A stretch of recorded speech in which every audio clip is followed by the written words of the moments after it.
തൃശൂർ ചാലക്കുടി ടൗണിൽ ഇറങ്ങിയത് പുലി തന്നെയെന്ന സ്ഥിരീകരണം. ചാലക്കുടി സൗത്ത് ബസ് സ്റ്റാൻഡിനോട് ചേർന്ന ഭാഗത്താണ് പുലിയെ നാട്ടുകാർ കണ്ടത്. വനം വകുപ്പ് സംഘം സ്ഥലത്തെത്തി പരിശോധന ആരംഭിച്ചിരിക്കുന്നു. വിവരങ്ങളുമായി അനീഷ് ആന്റണി ചേരുന്നു.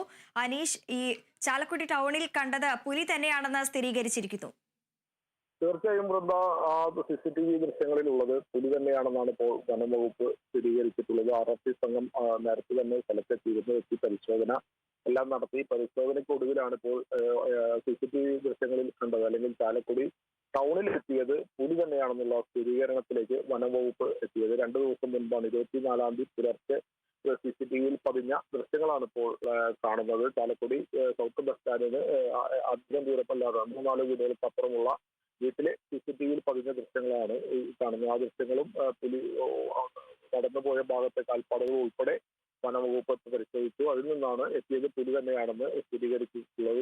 അടുത്ത ഘട്ടമായി പുലിയുടെ സാന്നിധ്യം കണ്ടെത്താൻ കൂടുതൽ പരിശോധന നടത്തേണ്ടതുണ്ട്. അത്തരത്തിലേക്ക് ഉള്ള ഒരു പരിശോധനയിലേക്കാണ് ഇപ്പോൾ വനംവകുപ്പ് കടന്നിട്ടുള്ളത്. DFO ഉൾപ്പെടെയുള്ള RRT ഉൾപ്പെടെയുള്ള ഉദ്യോഗസ്ഥർ അവിടെ എത്തിയിട്ടുണ്ട്. എന്തായാലും പരിശോധന നടത്തി വരികയാണ്. ഈ പരിശോധനയിൽ ഈ സാന്നിധ്യം കണ്ടെത്താൻ കൊരട്ടിയിൽ നേരത്തെ കൊരട്ടി ചിറങ്ങരയിൽ സ്ഥാപിച്ച രീതിയിലുള്ള കൂട് ഇവിടെയും സ്ഥാപിക്കേണ്ടി വരും. അതിനുൾപ്പെടെയുള്ള നടപടികളിലേക്ക് ഇനി വനംവകുപ്പിന് കടക്കേണ്ടി വരും. എന്തായാലും പുലിയുടെ സാന്നിധ്യം കണ്ടെത്താനുള്ള നടപടികളിലേക്ക് ഇപ്പോൾ വനംവകുപ്പ് കടന്നിട്ടുണ്ട്. മാത്രമല്ല, ഇത് പുലി തന്നെയാണെന്നുള്ള സ്ഥിരീകരണം വന്നതോടുകൂടി ചാലക്കുടി നഗരസഭ അടിയന്തര കൗൺസിൽ യോഗം വിളിച്ചിട്ടുണ്ട്.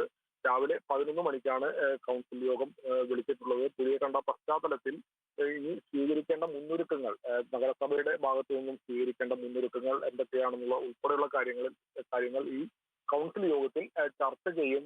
പ്രത്യേകിച്ച് നഗരത്തിലാണ് പുലി വന്നിട്ടുള്ളത്. നിരവധി ആളുകൾ ഒക്കെ എത്തുന്ന ഒരു സ്ഥലമാണ്. അതുകൊണ്ട് തന്നെ വലിയ ജാഗ്രതയിലാണ് വനംവകുപ്പും അതുപോലെ നഗരസഭ ഉൾപ്പെടെയുള്ള ആളുകളുള്ളത്. പ്രദേശത്തുള്ളവർ ആകെ പരിഭ്രാന്തിയിലാണ്. കാരണം നിരവധി ആളുകൾ എത്തുന്ന ഒരു സ്ഥലമാണ്. പുലി അവിടെ ആ മേഖലയിൽ നിന്ന് വിട്ടുപോയിട്ടുണ്ടോ, അതല്ലെങ്കിൽ അവിടെ ഏതെങ്കിലും സ്ഥലത്ത് ഒളിച്ചിരിപ്പുണ്ടോ എന്നത് ഉൾപ്പെടെയുള്ള കാര്യങ്ങളിൽ കടുത്ത ആശങ്ക വനംവകുപ്പിനും നഗരസഭ അധികൃതർക്കും ഉൾപ്പെടെ ഉണ്ട്. മാത്രമല്ല, ഈ മേഖലയിൽ രാത്രി കാലങ്ങൾ ഉൾപ്പെടെ നിരവധി പേർ ഈ കടത്തണ്ണയിലും മറ്റും കിടന്ന് അന്തിയുറങ്ങുന്നവരുണ്ട്.